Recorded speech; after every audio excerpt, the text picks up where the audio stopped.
Hello everyone, welcome back to Sigil. My name is Kevbot, and in today's video, I will be reviewing the new release from Wizards of the Coast, Eberron Forge of the Artificer. I will be doing a brief overview of what is included in the book, going over things I like, and things I think they could have done differently. With that said, we've got a lot to cover today, so let's get right on into it. Eberron Forge of the Artificer is the new rules expansion released by Wizards of the Coast for the setting of Eberron. Unlike the releases last month for the Forgotten Realms, Heroes of Faerun, and Adventures in Faerun, this book contains material for both players and dungeon masters. The first half of the book primarily contains the player materials. Chapter 1 has rules for the 2024 version of the Artificer class. Chapter 2 has some other Eberron-specific player options, including new feats, backgrounds, species, and inclusion of dragon marks. Finally, Chapter 3 has some additional Bastion options. Following that, we have the Dungeon Master's content, with chapters 4, 5, and 6 providing 3 different adventure frameworks to take place in Eberron. Chapter 7 has new rules for operating airships, and the last page includes new magic items. It is impossible to review this book without comparing it to Eberron Rising from the Last War, the campaign sourcebook for Eberron, released for 5th edition just 6 years ago in 2019. There's an important distinction here between the two books that isn't made entirely clear, and it's that Forge of the Artificer is not a campaign sourcebook. It is a rules expansion. This is noticeable when comparing the lengths of each book.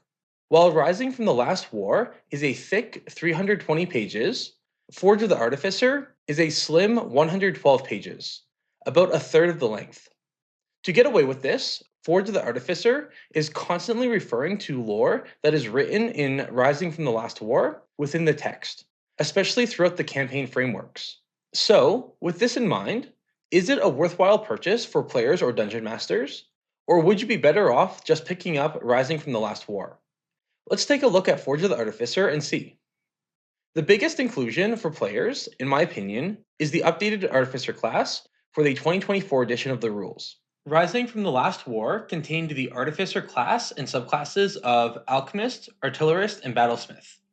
Tasha's Cauldron of Everything added a 4th subclass, the Armorer, and now Forge of the Artificer has added a 5th subclass, the Cartographer. So, if you would like to get the updated rules for the Artificer class, or if you're interested in playing the new Cartographer subclass, it would be worth it to pick up Forge of the Artificer. Otherwise, you could continue just using the Artificer mechanics that are in Rising from the Last War, or even the reprint in Tasha's Cauldron of Everything.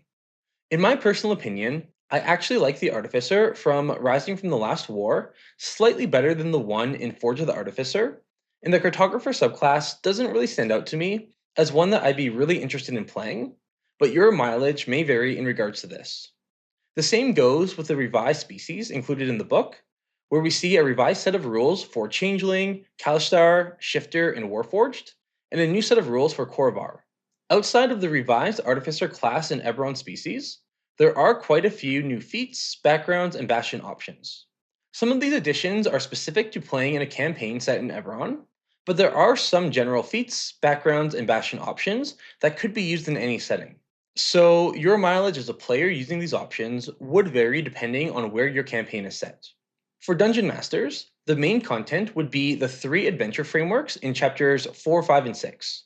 Sharn Inquisitives, Dragonmarked Intrigue, and Moorgrave Expeditions. Whereas in Rising from the Last War, we see a lot of Eberron lore with mainly single-sentence plot hooks that relate into the lore.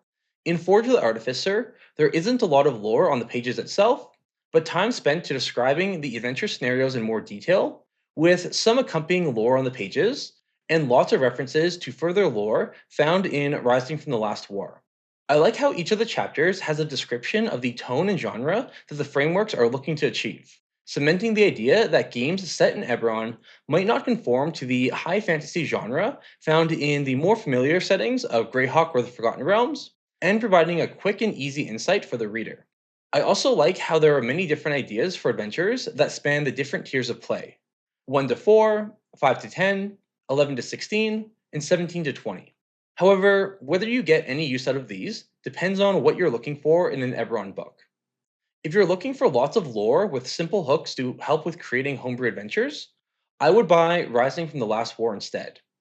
However, if you already know about the lore, if you have lore books, maybe from 3rd or 4th edition, or if you just don't really care about the lore and you're looking for more fleshed out adventures to run, then Forge of the Artificer would be the book for you.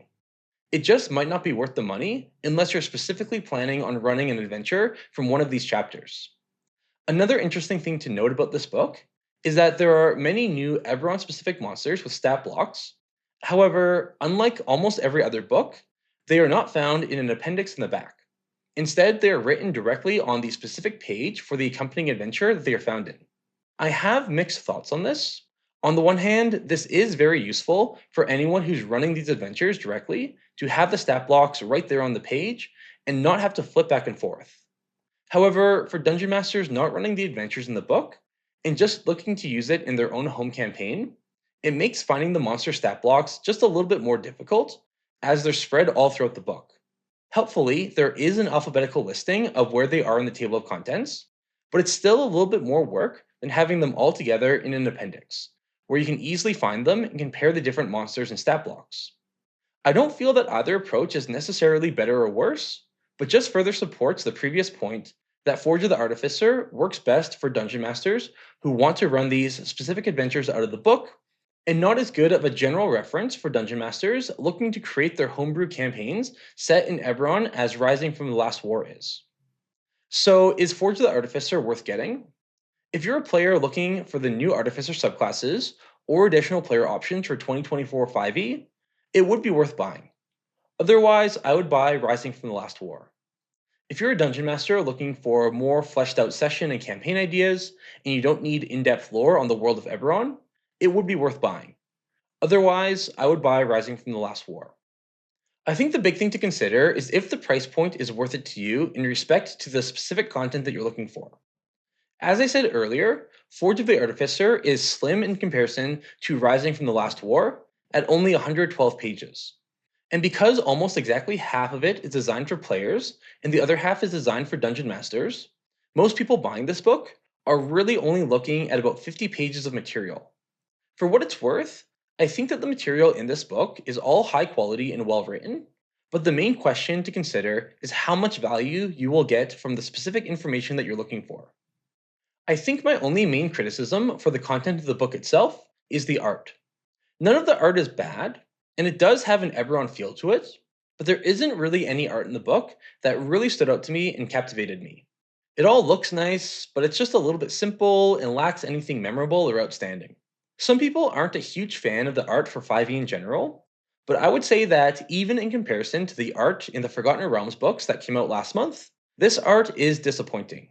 I feel that artwork is so important in D&D books for sparking imagination and setting the tone and feeling of an adventure, so especially for a unique setting like Eberron, it would have been nice to also see some more captivating art pieces. Also, there's no map of Corvair included in this book, which is really disappointing. So you would need to buy Rising from the Last War if you wanted the fold-out map. And so, that's my review of Eberron Forge of the Artificer. In short, I feel like this book has a lot to offer for both players and dungeon masters, but it is important to consider what specifically they're offering to determine whether it's worth it for yourself to purchase. For some players and dungeon masters, this might be exactly what you're looking for. However, for others, you may be more well suited to picking up Rising from the Last War instead. For what it's worth, if I were to only buy one of these two books, I personally would go with Rising from the Last War. If you picked up a copy of Forge of the Artificer, let me know what you thought about it in those comments down below.